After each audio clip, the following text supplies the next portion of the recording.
अस्सलाम वालेकुम, welcome back to my channel तरफ खान व्लॉग्स। आई होप आप सब लोग बिल्कुल ठीक ठाक होंगे। अल्हम्दुलिल्लाह मैं भी बिल्कुल ठीक हूँ। अच्छा जी, मैं आई हुई हूँ सब्ज़ी की मार्केट, और ये एक मिनी मार्केट है जो मेरे घर के साथ मुझे पड़ती है। और जब भी मुझे बल्क में लेना होता है ना, जैसे टमाटर, लहसुन, प्याज, क्योंकि ये ऐसी चीज़ें हैं जो सारे खानों में डलती हैं, तो मैं इसी मार्केट में आती हूँ। वैसे डेली बेसिस पर जो भी पकता है वो डेली ऑनलाइन हम लोग मंगवाते हैं। गर्मी तो उसी तरह से उरूज पर चल रही है, बादल आते हैं, शक्ल दिखाकर वापस भाग जाते हैं। चलो चलो थोड़ा सा और चलो तरफ आगे से हटो बेटा। बच्चों की छुट्टियां हो चुकी हैं और मेरे भाई भाभी आए हुए थे मेरी तरफ, तो हम लोगों ने प्लान किया कि लॉन्ग ड्राइव के लिए चलते हैं बहरिया टाउन। जब भी लॉन्ग ड्राइव का मूड होता है तो हम लोग बहरिया टाउन की तरफ आ जाते हैं, क्योंकि हमारे घर से हमें बहुत दूर पड़ता है।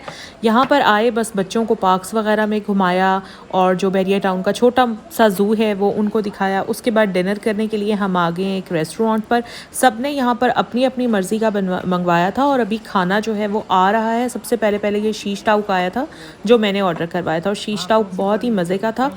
इसके अलावा चिकन वाइट कढ़ाई ऑर्डर करवाई गई थी, चिकन चाउमीन ऑर्डर करवाए गए थे, और साथ में रेशमी कबाब ऑर्डर करवाए गए थे। मलाई बोटी, चिकन मंचूरियन और राइस भी ऑर्डर करवाए गए थे। अच्छा, यहाँ पर ना मुझे भूख इतनी ज़्यादा लगी हुई थी कि मेरा वीडियो बनाने का बिल्कुल भी दिल नहीं कर रहा था। लिटरली दिल कर रहा था कि फ़ोन एक साइड पर रख दूँ और सीधा सीधा बस खाना शुरू कर दूँ, क्योंकि चल चल कर इतना ज़्यादा थक गए थे। और मैंने सोचा कि चलें बाकी सारा खाना आ जाएगा तो उसकी भी वीडियो बना लूँगी, लेकिन जैसे ही सारा खाना सर्व हुआ तो मैंने फ़ोन रखा एक साइड पर और मैं भूल ही गई वीडियो बनाना। जब खाना ख़त्म हो गया और हम लोग गाड़ी में आकर बैठे, तब मुझे याद आया कि ओहो, मैंने तो वीडियो बनाई ही नहीं है। बहरहाल बड़ा इंजॉय किया, और फिर हम लोग अपने अपने घरों को वापस आए। भाई भाभी वहीं से सीधा अपने घर चले गए थे और हम अपने घर वापस आ गए थे। अगले दिन बस ये बच्चे कारी साहब से पढ़ रहे हैं। बच्चे जो हैं वो कारी साहब से ऑनलाइन पढ़ते हैं। ऐसे है कि कोविड से पहले कारी साहब घर पढ़ाने के लिए आते थे, लेकिन जैसे ही कोविड स्टार्ट हुआ तो कारी साहब ने घर आना बंद कर दिया था, और वो ऑनलाइन बच्चों को पढ़ाया करते थे। तब से लेके अब तक कारी साहब ऑनलाइन ही बच्चों को पढ़ाते हैं। अच्छा, तो आज मैं बना रही हूँ हलीम, और हलीम की जो रंगत है ना वो आपको डल डल सी दिख रही होगी, लेकिन ये लाइटिंग इशू की वजह से। हलीम बहुत मज़े का बना था। मुझे अच्छी तरह याद है कि जब मेरी शादी हुई तो मुझे हलीम बनाना बिल्कुल नहीं आता था, और मेरे ससुराल में हलीम बहुत बना करता था। इतना ज़्यादा कि जैसे किसी भी घर में आम रूटीन में कोई भी खाना बनता है ना, उसी तरह से हलीम बना करता था। वरना हमारे घर में ऐसे होता था कि ख़ास मौक़ों पर सिर्फ हलीम बनाया जाता था। तो जब मैंने खाना बनाना शुरू किया और मुझे कहा गया कि हलीम बनाओ, तो मुझे तो हलीम आता ही नहीं था। और उस वक्त फ़र्स्ट टाइम मैंने ज़ुबैदा आपा की रेसिपी निकाली थी और उससे मैंने हलीम बनाया था, और आज तक मैं उसी रेसिपी को फॉलो करती हूँ। बहुत मज़े का हलीम बनता है, और अब तो मैं इतनी ज़्यादा एक्सपर्ट हो गई हूँ ना हलीम बनाने में। मैं आई हुई हूँ एक यूनिफॉर्म शॉप पर, और आप लोग हैरान हो रहे होंगे कि बच्चों की तो छुट्टियाँ हो चुकी हैं तो मैं यूनिफॉर्म शॉप पर क्या कर रही हूँ। तो बात कुछ इस तरह है कि मेरे घर के साथ एक औरत रहती है जो कि दूसरों के घरों में काम करती है एज मेड। मेरे घर में काम नहीं करती है, लेकिन दूसरी कोठियों में काम करती है वो। अच्छा, उसकी 3 बेटियाँ हैं, और मेरे घर उसका आना जाना बहुत है। गो कि मेरे घर में काम नहीं करती, लेकिन मेरे घर में उसका आना जाना बहुत है। काफ़ी अच्छी औरत है। उसकी 3 बेटियाँ हैं। तो 2 महीने पहले मैंने देखा कि उसकी जो सबसे बड़ी बेटी है, जो कि सिर्फ 7 साल की है, वो भी घरों में काम करना शुरू हो गई है। तो मुझे देखकर काफ़ी अफसोस हुआ। उसकी बेटियां माशाल्लाह इतनी प्यारी हैं।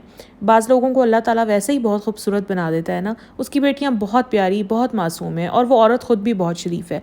तो मुझे बड़ा अफसोस हुआ, और मैंने फिर उसको तकरीबन 1 हफ़्ता पहले बुलाया और उससे मैंने पूछा कि मुझे ये बताओ कि चलो तुम ख़ुद तो काम करती हो, तुम्हारी मजबूरी है, लेकिन बच्ची को तुमने क्यों काम पर लगाया है। तो ज़ाहिर है फिर उसने मुझे यही कहा कि बाजी गुजारा नहीं होता और ये सब कुछ। तो मैंने बहरहाल फिर उसको कहा कि तुम बच्ची को काम से हटाओ, यहाँ पास में एक स्कूल है, मैं तुम्हारी बच्ची को स्कूल में दाखिल भी कराऊंगी, और तुम्हारी बच्ची को किताबें वगैरह भी दिलाऊंगी, और उसकी जो मंथली फ़ीस है वो भी मैं ख़ुद ही पे करूँगी। अच्छा, यहाँ पर बताने का मकसद ये नहीं है कि इसमें मैं कोई अपनी ग्रेटनेस बयान कर रही हूँ, क्योंकि बड़ाई जो है वो सिर्फ़ अल्लाह ताला को, अल्लाह रब्बुल इज़्ज़त को जचती है। हम तो बहुत आम से लोग हैं। अच्छी बात, कोई अच्छी चीज़ बताने का मकसद यही होता है कि शायद हमारे से दूसरे लोग कुछ सीखें। देखें, अपनी और बहुत सी बातें तो हम व्लॉग में शेयर करते रहते हैं ना। अगर हम कोई अच्छा काम कर रहे हैं, कोई अच्छी चीज़ कर रहे हैं, तो मेरे ख़्याल से उसको भी शेयर ज़रूर करना चाहिए। हो सकता है दूसरे भी इस चीज़ से कुछ सीखें। तो बस मेरा यहाँ पर बताने का मकसद यही था कि उसकी बच्ची को मैंने स्कूल में दाखिल करवा दिया है। अब मैं यहाँ पर उसका यूनिफॉर्म लेने के लिए आई हुई हूँ, और मेरी बहन भी मेरे साथ है। तो हम दोनों ना यूनिफॉर्म का जो साइज़ है उसके ऊपर डिस्कस कर रहे थे, क्योंकि उसकी बेटी है तो माशाल्लाह 7-8 साल की, लेकिन बहुत ही कमज़ोर और कद भी इतना छोटा है ना कि हम सोच रहे थे कि आखिर उसको यूनिफॉर्म का कौन सा साइज़ आएगा। बहरहाल फिर हमने जी यूनिफॉर्म लिया और लेकर हम आ गए घर वापस। बहन अपने घर चली गई थी, मैं अपने घर वापस आ गई। अच्छा, मुझे बहुत सारे कमेंट्स आए कि ये जो पेंटिंग्स के नीचे ये जो लड़ियाँ सी लगी हुई हैं जिसमें एलिफेंट्स हैं, ये मैंने कहाँ से ली हैं। तो जनाब, पिछला व्लॉग जो मैंने शेयर किया है, जो कि लिबर्टी का व्लॉग था, उसमें मैंने आपको बताया है कि ये लड़ियाँ मैंने लिबर्टी से बाय की थी। लिबर्टी आप जाएँ ना तो वहाँ पर ये डेकोरेशन वाले इसी तरह से फिर रहे होते हैं। अगर आपने वो व्लॉग अब तक नहीं देखा है तो मैं उसका लिंक डिस्क्रिप्शन बॉक्स में डाल दूँगी, आप लोग देख लीजिएगा। यहाँ पर मैं पता है क्या दिखा रही थी, मैं दिखा रही थी कि मेरे नेल्स जो है ना वो सारे टूट चुके हैं, क्योंकि मेड है कोई नहीं। मैंने आपको बताया 1 हफ्ते के लिए वो छुट्टियों पर गई हुई है, तो बर्तन धो धो के नेल्स मेरे हमेशा बड़े हुए होते हैं, वो इतने वीक हो गए हैं कि वो खुद ही टूटना शुरू हो गए हैं। खैर, घर के काम तो चलते रहते हैं और नेल्स भी कोई ऐसी चीज़ नहीं है, टूट जाते हैं दोबारा से फिर आ जाएंगे। खैर है, कोई बात नहीं। यहाँ पर मैंने अपने घर की सफाइयाँ भी सारी कर ली हैं। सफाई करना बड़ा मुश्किल काम है, क्योंकि घर इतना बड़ा है, तो पहले झाड़ू लगानी होती है और उसके बाद फिर मॉपिंग करनी होती है। मैं बड़ा थक जाती हूँ इस काम में ना, लेकिन कोई बात नहीं, मेड्स छुट्टियों पर जाती रहती हैं, छुट्टियों पर से वापस भी आ जाएंगी तो फिर से वो अपना सारा काम संभाल लेंगी और मुझे बहुत ज़्यादा फ्री टाइम मिल जाएगा। क्योंकि जनाब, अब तो बच्चों की भी छुट्टियाँ हुई हुई हैं, तो मेरे तो फुल ऑन टाइम मज़े हैं। पूरा टाइम मैंने अपने व्लॉग्स पर लगाना है, तो ताकि आप लोगों को ज़्यादा से ज़्यादा एंटरटेनमेंट मैं फ़राहम कर सकूँ।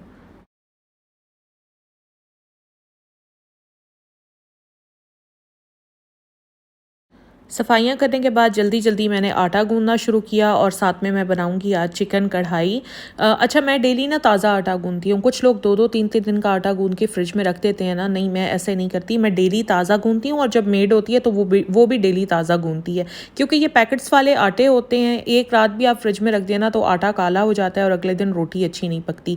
इसलिए थोड़ा सा आटा गूँधते हैं, डेली का डेली फ्रेश गूँधते हैं, ताकि रोटी भी बहुत फ्रेश, फूली और अच्छी बने। अगर घर में आपने पेट रखा हुआ हो तो आपकी रिस्पॉन्सिबिलिटी जो है वो बहुत ज़्यादा बढ़ जाती है, क्योंकि आपने उसको नाश्ता भी देना है, आपने उसे लंच भी देना है और आपने उसको डिनर भी देना है।